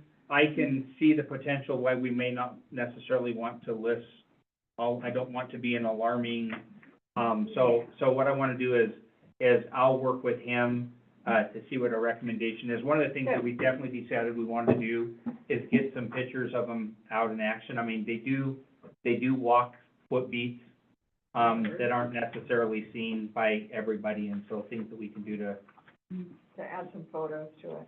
Councilmember Ronnie? Oh, I was just gonna say, yeah, there's a fine line between being an alarmist, that we're in a crime-ridden city, versus, you know, they're doing a great job maintaining the peace, so. And there Well- are 57 traffic stops. I know. Well, and one of the sad, what's the word I'm looking for there, the ironies of it is the better they do their job, the less people think we need them, sort of a concept, so. All right, anything else from public health and safety? No, just the resolution for the school resource officer, My understanding is that will not be up for action because No, but I there's not a would- contract yet to no, authorize. there isn't, but I guess I did kind of want to have a discussion from everyone Okay. to make sure everyone's aware of those negotiations that are currently happening. And the chief was going to be here to kind of give us the benefits of having that position in the school, but, if anyone has any comments or questions on that. I guess the thing that I would like to clarify, which I thought I understood, but you raise a valid point. My understanding is that we were given the green flag to move forward with the 75-25 financing of a school resource officer. Was that council's? Yeah, we haven't talked about it at council at all yet. Oh, It was only in public safety. in the public committee. safety? So- Well, before I continue to charge down I would like to hear from Yeah, I'd like the to hear chief and about this that, more. you know, that we would ask that of any other department wanting to do something that pricey. So, I mean, we can, at public safety, we can answer some of those questions, you know, and what those, having talked extensively with the chief on what that would look like. Basically, it would be a city employee. They have a separate certification to be a school resource officer in addition to being a police officer. They would be covering all three schools, high school, middle school, and the elementary school. It has a lot to do with not just protecting, the students in the schools from the obvious reasons why people have school resource officers these days, which is unfortunately active shooter situations. But it's also, creating that relationship with the students so that, they come to respect law enforcement. They, work, you know, that they'll be at the games, they'll be at, you know, in the schools, they'll be doing a lot of public outreach. They will also, of course, be, we don't have anyone in the schools right now that deal with truancy, where, you know, sometimes the kid is just in a really bad situation at home, and he needs that encouragement to actually go to school. I'm sure Cinta can talk, you know, teachers deal with it all the time, and they can't reach the parents because the parents might not be around type of situation. So it's kind of being that interactive go-between the school and the parents. You know, maybe they have a little more respect for a police officer showing up at the door saying, "Where's your kid?" They haven't been in school for the last week. So there's that as well. They will also be doing security at games. You know, we had a situation with the playoffs. I don't remember which tournament it was down in Billings where there was a stabbing at the tournament, you know, and it was a Red Lodge game, wasn't it, or right before a Red Lodge game, if I remember right? It wasn't Red Lodge kids by any means, but, you know, up here at our football games and stuff, when we're playing different teams, it's come to the point where it's good to have that security, you know, someone in uniform at those games to kind of help that. Did I miss something? Now, the officer would work 75% of the time at the schools for 9 months, and then the other 3 months would help with the police department. So, during the summer, During the school year. Yeah. so that's why we would pay Yeah. 25% of the salary. And did you say that was in this budget already? Yeah. Yeah. Okay. Yes. Right. And, also, of course, if we had an emergent situation in town, you know, where it's all hands on deck, they would be called into that situation regardless of if it's in the middle of the school year or not. So we have another. So we would have Another another hand. body, yeah. And I assume this is a rotational shift that, No. or is it one dedicated One that- individual? Because it takes a certain, You have to you have to have the have certain, certificate. yeah, you have to the have. certification. Yeah, they have to have extra training. And the relationship building of. Yeah, Yeah. exactly, Yeah. that's kind of what I And- hope was there. One of the things that I will share that has come up as we met with the school board, is that it was very clear what the line of the chain of command is. The individual does report to our police force, to the city, through the city. They're just outsourcing it, I guess, is maybe one way to look at it for the 9 months of the year when they have school and need that. And then we would basically have that additional When we're busy and we're. person so that we're not necessarily needing as much overtime and it's available, that it doesn't correspond with the tourist season. It's kind of a nice mix, isn't it? Yeah, that makes sense. Like, again, it's just nice to get that breakdown of who this person is. Again, I've heard the discussions briefly around it, but it's nice to get the details, so thank you. Like I said, based on conversation, I'm still moving forward and looking. We will not post a position. We will not authorize a contract or do anything without council's permission. Perfect. So that's kind of, the chain that I think would happen is, if we come up, we worked with the school board to come up with an agreement. The resolution that was presented was for council to approve that agreement, and I agree, there's lots of questions that need to be asked and comfortably felt before you guys say, yes, Mayor, go ahead and sign that agreement. Well, thanks for giving the update, Jody. Yeah, absolutely. I do want, you know, all of this to be out in the open and in the public, so it's not, you know, perceived that, you know, we're just creating a new position with taxpayer money type of situation, so. Well, without input. School board, so. Yeah. All right, any other comments on anything with public health and safety? All right, admin and finance chair? Yes, basically, we talked, about the budget, and, Chris gave us a great overview of the recycling budget, which, Public Works will be working on, the review, the annual review for that. It was very heartening to see that, the recycling center did not go backwards.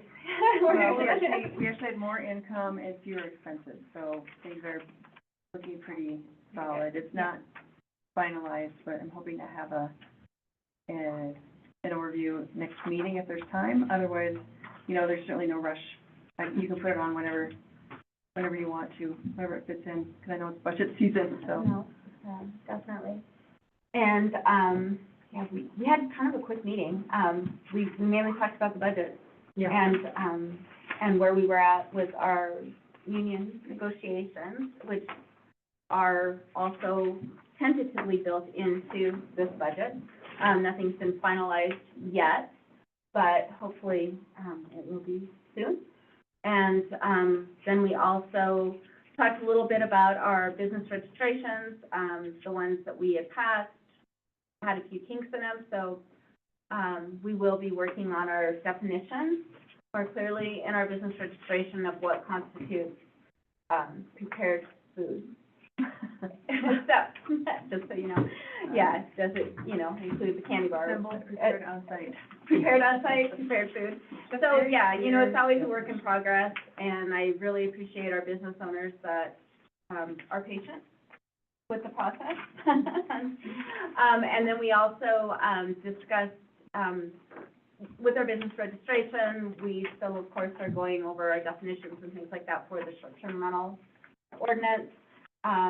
Chelsea is, apparently do not have the good neighbor policy out there readily accessible. So, Chelsea has, graciously volunteered to take that up in land use and planning, so that we can get it finalized, and it'll go before council. So, yes. If it pleases the council, and if Chief Schrock has caught his breath, do you mind if I backtrack this a moment and bring him up to the podium to answer any questions? Yes.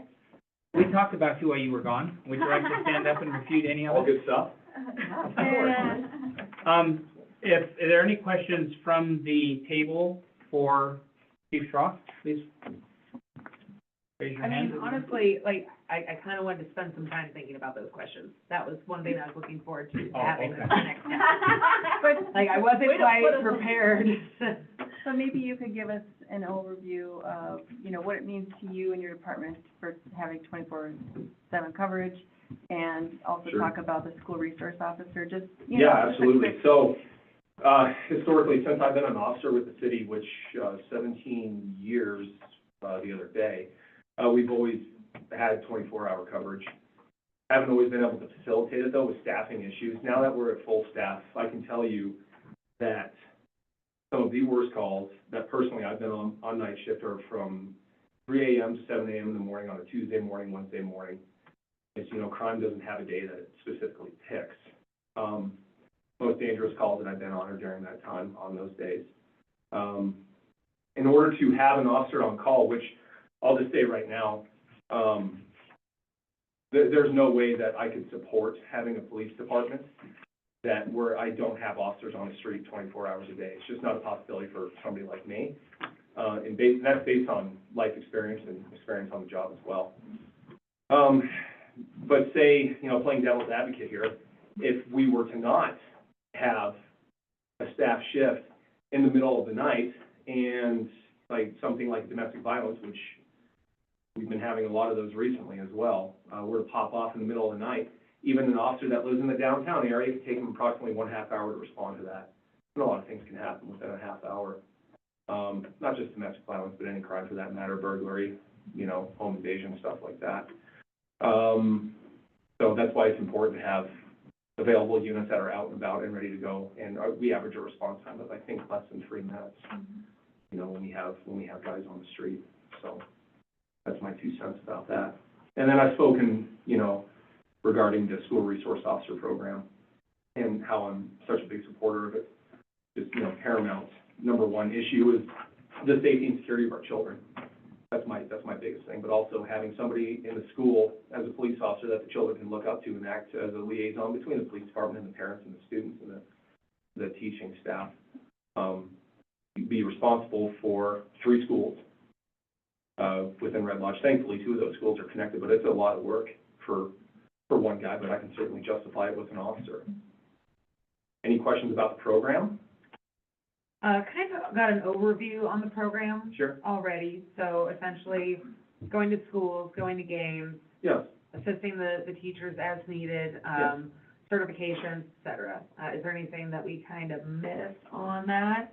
No, so ideally, you know, my vision for the officer, he or she should already be a certified police officer within the state of Montana.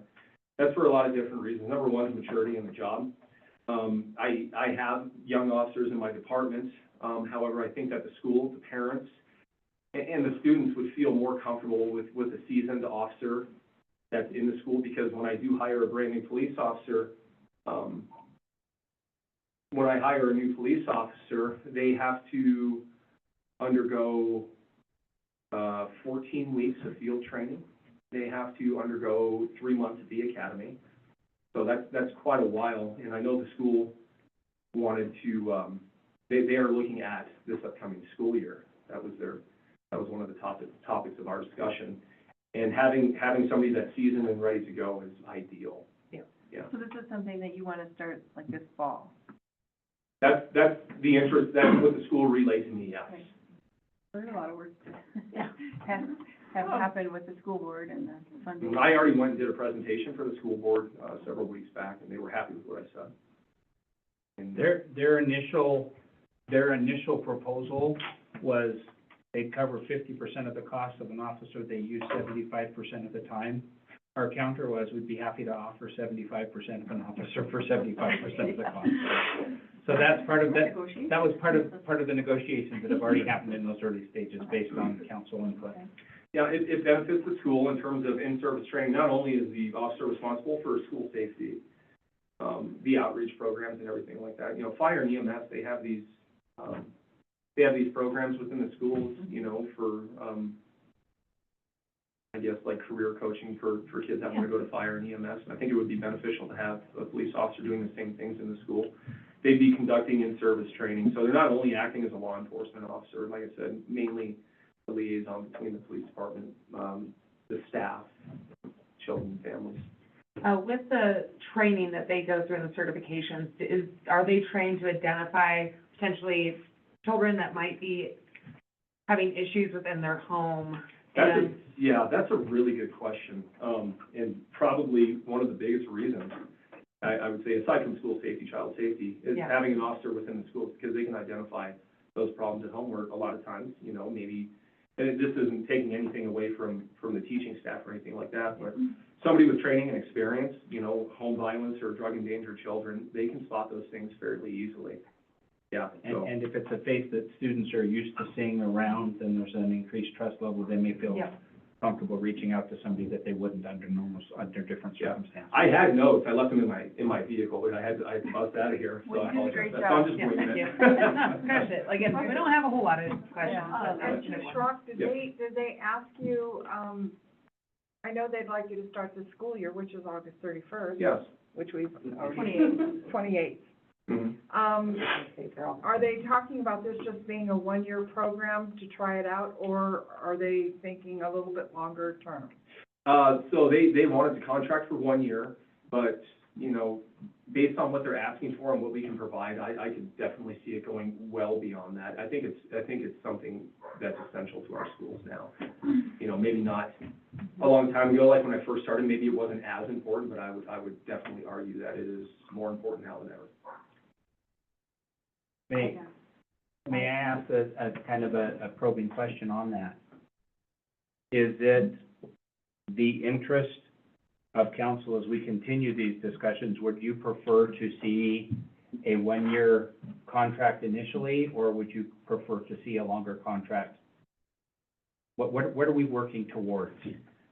I think that if you're going to hire someone for the schools in 1 year, and then they could say no, I would say maybe, a 6-month probation, because you normally have a probationary period. Our probationary period is 1 year.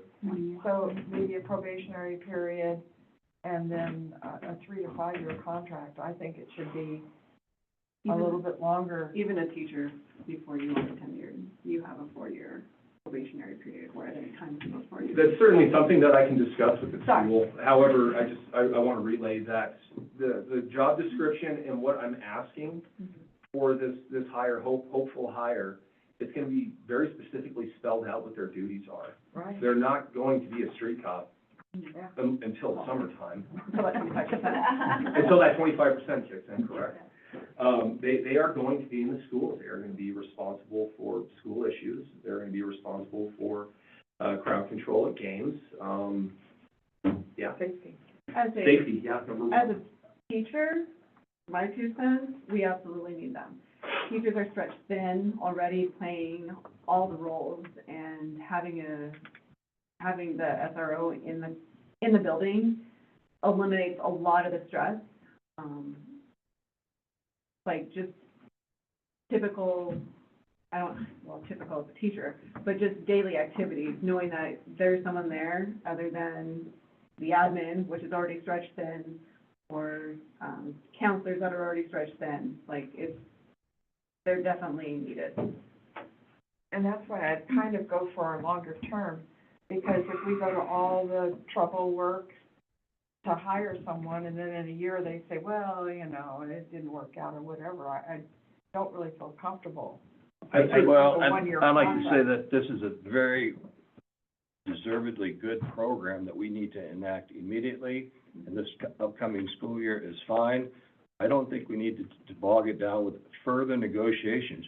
Let's get in there, let's get it done, and then after a year, you can review it. Both sides have a chance to review it. What went wrong, what went right, how can we change it? I don't think there's any benefit to going back and saying, we want to make this a multi-year thing. Let's get it done. We're ready. Let's move on it. It's with a 1 year contract, it is possible that the school could say, after 1 year, I think we're done. It's possible, but however, I don't see it as probable. I don't know. That's just my opinion. The officer, he or she that's going in, it's a highly trained officer.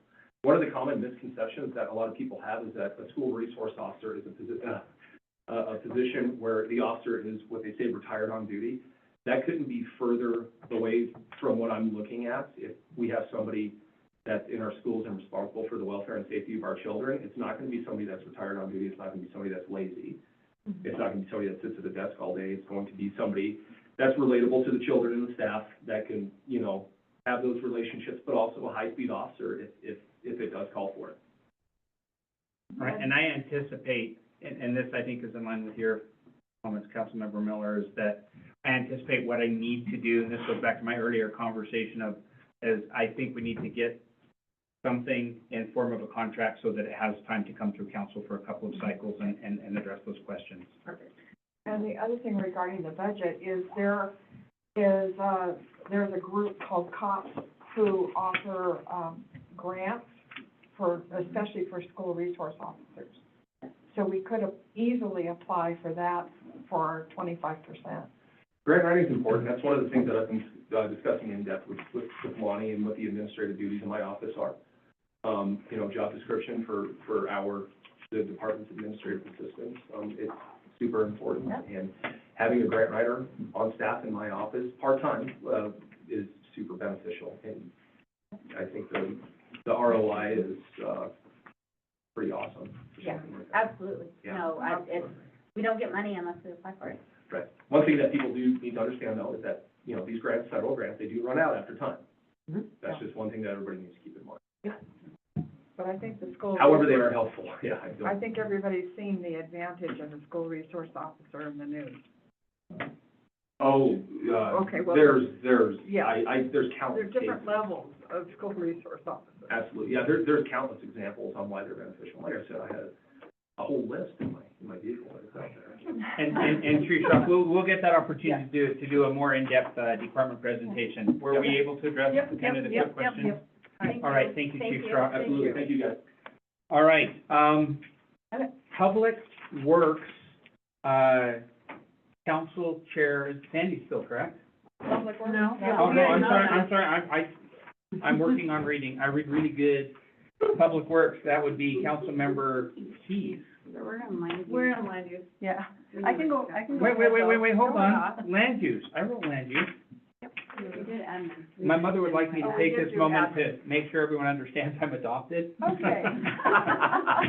We're in land use. and So land planning. use. You're on land Okay. use. Land use, All right, land let's use go and to planning. land use and planning, council member or, committee chair Conley. Yes, and we did have a renomination, Chelsea Tupin There we go. is our new chair. Yeah. I'm gonna go ahead and do what we did today, and then Chelsea takes over 2 weeks. Yeah. Actually, tomorrow. So, ordinance 911 amended the overnight camping. The first thing that we discussed was that the title of 911 actually says that, it's, use of city-owned lands, including dedicated parks and rights-of-way for overnight camping. So in this, ordinance, then it goes into the use of privately owned commercial land, and we're gonna rewrite this and pull that commercial land out, because this ordinance is for use of city-owned land. Then we're going to have a different ordinance draft for, use of privately owned land. Great idea. Now, whether it's commercial or not, the discussion kind of went, and everybody's talked about. The first thing with the city-owned land is, it was pretty universal in our meeting that we don't want any camping on city-owned land. That means in front of your house A right of way. and right of way, in So city-owned land. we were gonna have a full council discussion on that? Yeah. It's on our agenda? Okay. So, the problem with No. I mean, the big problem is that, you know, obviously people pull up their fifth wheel or their camper and they park in front of their friend's house and they're there for a week, maybe 2 weeks. But while they're there, the homeowner, who traditionally doesn't have a garage or parking in the back, then has to park in front of their neighbors or close to the neighbors. We already have a parking issue in Red Lodge. I know that's news. So, but we also have people parking their camper in front of their house regardless, and the way it's written right now, they can't have anybody sleeping in that camper. It's occupied. That's the definition of camping. Right. Not a camper, but camping. Camping on right-of-way or city-owned land is an occupied camper or tent Right, right. or Yeah. teepee, or whatever. Yeah. So And there's a difference, yeah. so to bring that up, I think so one of the things that was identified today, and I did have the opportunity to sit in on this meeting, is that there were kind of two different issues that were commingled into one ordinance. Councilmember Conley already mentioned, that it was identified to break those up into two. We had this as an agenda item for discussion, I think specifically for input from the whole council, as if there were specific things that people wanted to feed to that Yep. smaller committee. Yes. They wanted to get the input of everybody as they move forward with that. So essentially, just to kind of clarify, the two things that we're looking to accomplish is public parking, or public camping in the public right-of-way, and then camping on privately owned land. Those are the two. Whether it's pieces. commercial or residential. Yep, and those Correct. can be broken down and they can have different rules for commercial versus residential, that's totally fine, but there's only one ordinance for private land, one ordinance for public land. So any input that people would like to see, or if it's something that they've heard, again, things along the lines of, should it be allowed, should it not be allowed? Is it a nuisance, is it an annoyance, because there's a difference. So just things to keep in mind, so if anyone has anything that they would like to add to it at this point, we're at the very infant stages. There you go. I would support, you know, I have a camper. Mhm. We have alley access. You at don't our even house. have Main Street access. Pardon? I was gonna say, you don't even have street access, just alley. Yeah, yeah. And so right now, we've got our camper parked in the right of way. And I would like to use that for, you know, if I get my family come to visit for a weekend, I would love to have them be able to use our camper. Because we had talked about, allowing that, I mean, if, yeah, because so many people, you can park your camper right now in the public right of way, and is it 5 days or 7 days, and you have to move it? But what's the difference to me with having your camper parked in front of your house? And, you know, the only difference is you let somebody sleep in it versus not. The Right. camper is still gonna be there. Right. So I really wanted to kind of, look at, having some type of permit type situation so that you could get a permit for that access. You know, so that so then the police would know, you know, that if there's someone sleeping there, they have that permit for a certain time, you know, like I've got guests coming over the 4th of July, my camper's already parked there, I'm gonna have some friends sleeping in there, type of thing. So for my personal, and this is just my personal opinion, I don't speak for anyone else on this, I don't have any issue with people camping or sleeping in vehicles in any public right of way, but I don't think that there is ownership of the property in front of you. No, there To is be able to not. have that access. If you get a permit, you can do it anywhere in town. It might, like, that's my opinion on it. Mhm. But then there's gonna be other people that are uncomfortable with that when there's a bunch of people staying at Lions Park or, in a neighborhood where a little old lady generally walks, and it's now not just your neighbor with their camper, it's other people with their camper, because at the end of the day, it's public right of way, it's no one else's right, no more your right with the camper that, because you live here, than it is for someone who's coming from out of town. So that's my personal preference on it and belief, and it's one of those things that if we're going to allow it, we allow it. If we don't allow it, then we don't allow it. And again, it's occupied, it's an occupied camp. Let me, Councilmember Miller, comments, thoughts? Well, I, like you said, there's several different issues here. I think I would go for the permit. I don't like the idea of campers on the right-of-way. I think you're inviting or teasing a situation that we have in Bozeman and Missoula, where word's gonna get out that, you know, people can camp here on the street. And that's the last thing we want, because once that flood starts, you're not gonna be able to stop it.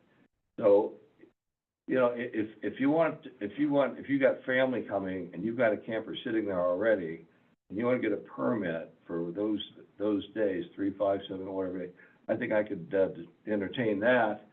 But otherwise, no, we can't have campers, can't have people living on our streets. Would that permit be for a designated address?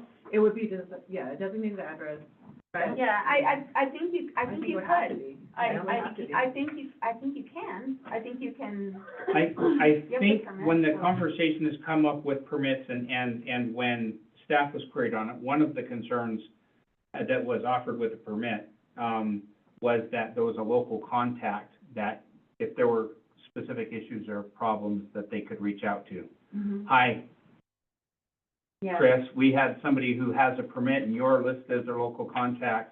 The trailers and such, and it looks like it's been sitting there for 3 days, or people are complaining because they're hanging trash out their garbage, you know, or whatever. Yeah, That so there's a local contact to do. yeah, so that would probably be that, That, because we do that with, short-term rentals, where the person who owns the short-term rental, has to live within a certain, you know, you have to have a contact.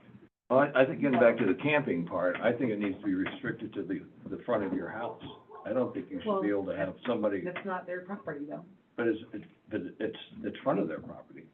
in front of their property. Okay, so that's what I'm saying. If you want a camper there and you want somebody to visit, that's where it's gotta be. You can't be 3 streets down. And I think there's some legal concerns that are going back to Councilmember Tupin's comments. Right-of-way is right-of-way. I can come down, in fact, it's interesting, we've had this conversation at the city level. I received a comment from the neighboring business who said, I don't allow my employees to park in front of our business, that's customer parking.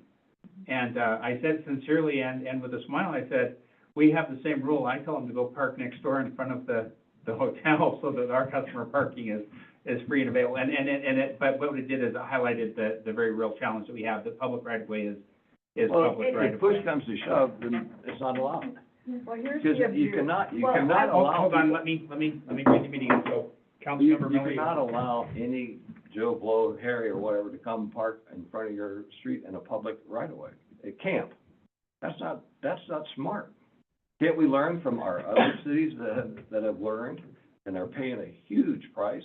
Let's learn from their mistakes. So no, I like the permit, but if you can't have it right in front of your house, if that's a legal issue, then Well, we can't go that route. I would like to, get Dennison's opinion on that.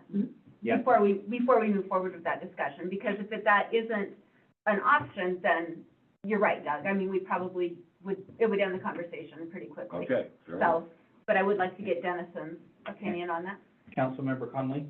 What's good for the goose is good for the gander. What if Lions Park, people parked all their RVs all up and down the street there at Lions Park because it's public right-of-way? Regardless if you have a permit or not, then it kind of creates an issue for other people using the park. There's no place for them to park, to use the park. I mean, you have to think of the abuse, like what's been going on over in Bozeman.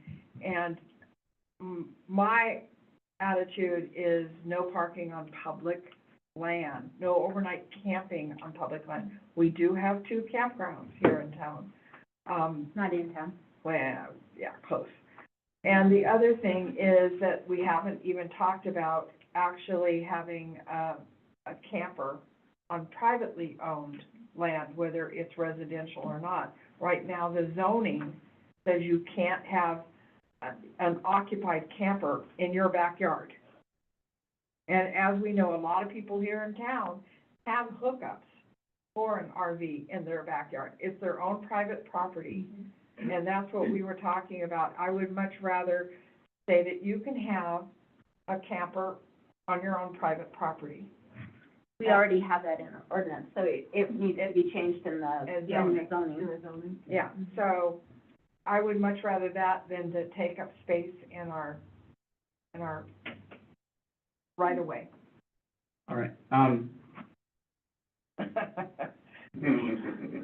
Councilmember Daniels, anything you want to add? Tape it to our foreheads, man. I know. No, I didn't bring my cheat sheet, sorry. At least he doesn't know my middle name. Yeah, no, this is why we wanted to bring it up for discussion, because this has been circulating around land use and planning since the beginning. Yeah, for a very, very long time, and it's all coming down to the same argument we're having currently. Like, city-owned right-of-ways versus privately owned, and so. New Councilmember Chair, do you feel like you have some information collected from the Yeah. council as a whole to work with? Yep, absolutely. And again, I think what we can do is just kind of bring a presentation of some different options that might be a good middle ground where it's, I mean, we can literally present, that's the beautiful thing about writing an ordinance. As long as you create clear criteria and you're not breaking the laws, you can get really specific on what you need, like what fits for your community. And so again, we've talked about maybe only from 8 PM to 8 AM. So now you're not blocking up the park for everybody during the day, but people can still stay. You get the permits that you can, now it generates a little bit of revenue, and then there's a point of contact and the police force has something. But again, there's a huge variations of how we can do it. So, I mean, we can present a few examples and then build them from there. Take it by Dennison and see what Yep. their legal realm is doing things. I will entertain a motion to extend the meeting past 8 o'clock at this point. No, I'm just kidding. I will make a motion to extend the meeting past 8 o'clock. Okay. Can I just get a quick show of hands? All right, I see a majority. All right, let's move on to Public Works then, Chairman Keith? which is Chairman Keith. Who stole my paper? Who moved my keys? Okay, so Jody already, we spent a lot of time talking about the recycling center. One of the things that we looked at last year, when we agreed to take it over, the city, was to do a review after 1 year. And so, it's not finished, because I still have some questions for Lonnie. Don't hide from me. So it's basically, looking at the budget versus actual. And like I said, we've taken in more money than we anticipated, and we spent less than we anticipated, so. Whenever you want to have me talk about that at a future meeting, you just let me know. Are you ready to speak at the next available opportunity? Sure. I think I can, I mean, it depends on Lonnie's time, actually, if I can get all my answers done, but we can always do it if we have to. Lonnie doesn't have anything to do in the next 2 I know, weeks. she's just, I don't know, her all the time.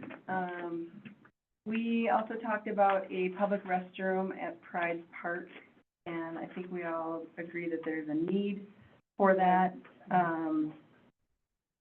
Mike Maples was gonna take a look at one of the ideas that we had, which was a sort of a portable unit, but not quite a porta potty. It's actually hooked to water and sewer. So, and it's, what was the price, like less than $6,000? Yeah, And it was 58, two bangers. 77. So, anyway, we discussed that, and, Alan Best from the Sustainability Board gave us an update on the Northwest Energy Grant, for solar at the restrooms and a solar carport for the EV chargers. Ultimately, that grant deadline is November 1st, and the actual cost after all of the, Northwest grant and federal credit and a possible sustainability board contribution, the cost would be $1,765-ish. And, the payback on that would be 1 year and 8 months in energy savings. We also talked about the Arbor Day Foundation grant for 2025, and just to discuss some potential ideas for that, whether that is free trees for citizens, whether it's the commission of a tree survey, which was last done in 2017, or removal of dead or dying trees. And at this point, it looks like no match is required for that grant, but that one's not due till January, so we've got some time on that. I think that was it. Did we talk about anything else? Yeah, Public Works didn't really have a moment to talk, but he gave us all sorts of information, so. Yeah. Yep. All right, any other questions for the Public Works Committee from those not on that committee? Oh, and we did not get a chance to talk about the sidewalk repair and assessment. And I think I provided an update Yeah, you did of, give an of where update. we are in mayor's Yep. comments, so. Any questions on anything? All right, any correspondence that we need to report? There's gonna be a whole bunch, but I think it actually gonna probably be in the planning board packet for tomorrow meetings and follow up to that. still coming in. I got 2 or 3 more emails today of more. Yeah, it's gotten- Are those packets Is public? that packet online yet? Are they not? They are, the packet is online, and it went out last Wednesday because of the holiday week. It actually was posted online since Wednesday. But all of the public feedback has just been collected, so that'll be in the subsequent packet. Yep. And assuming that the recommendation of the planning board tomorrow is to move forward with the zoning change, the next step is here, where you would have access to all of that feedback as well, and that would be provided. And then if it does not, then it won't be to here. Okay. All right, with that, we are to public comment for any public matter within the city's purview, not on the agenda. Again, this is your opportunity to address council and be heard by council. It is not an open dialogue or debate, but please feel free to stand up and speak. I'll start the timer. You'll have 3 minutes. State your name for the record. Please use your outside voices. And I'll go ahead and open the public comment at this time. First, starting with those in the room. Jen Taft, 8 North Platte. First of all, literally hats off to Mr. Maple, because the amount of stuff that he juggles, I appreciate it. I live on Platte in the midst of the construction, but I appreciate everything that you are overseeing, and I thank you. The no fireworks signs, I think they helped. Thanks. I wanted to hear what the council had to say as far as discussion went regarding campers. The thing that struck me, and I'll participate in more conversations, is that I have a camper. I love campers. Want to work on campers. Now that we have a camper, we created off-street parking, because I'm a rule follower by soul, I guess, if you will. So when I knew the ordinance was I'd have to move it every 7 days, oh, shoot, I don't want to do that. I'm going to create off-street parking so that I can legally keep my camper at my house. The thing I kept coming back to was enforcement. So we have campers parked, we have cars parked, we have dump trucks parked that are part of a business. Those vehicles sometimes don't move for weeks. I know of campers and camper vans around my house that haven't moved for years. Their tires are flat. So not that it impacts my personal life, and I enjoy my neighborhood. I have good neighbors. But are we going to enforce what's currently on the books, and are we going to create a situation, a permit situation? I have concerns around that, because then can somebody claim that I have a guest staying in my Subaru Outback, and I would like to permit for 14 days that Subaru Outback gets to stay in front of my house. Then somebody else is upset because that right of way, that parking is then permitted to this particular vehicle. 1 minute, okay, thanks. And I just see that tumbling into something that could be very complicated and unenforceable. I love the fact that you're taking this in 2 parts, public right of way versus privately owned land, because I do think there are some changes that could happen there. I mean, if a camper is parked and cared for privately on my property, then I think the occupancy of that camper should be up to me. So, thank you. Thank you, Jen. All right, anyone else in the council chambers? All right, go to online. If you're online and like to speak, if you could turn on your camera or come off mute to indicate. Going twice. Going 3 times, back to the room. Seeing none, we'll go ahead and close public comment. Thank you all for your patience and your attendance tonight. I will entertain a motion regarding item 13. Move to adjourn. Meeting is adjourned. Right. Thank you. Thanks, Mike. Thank you.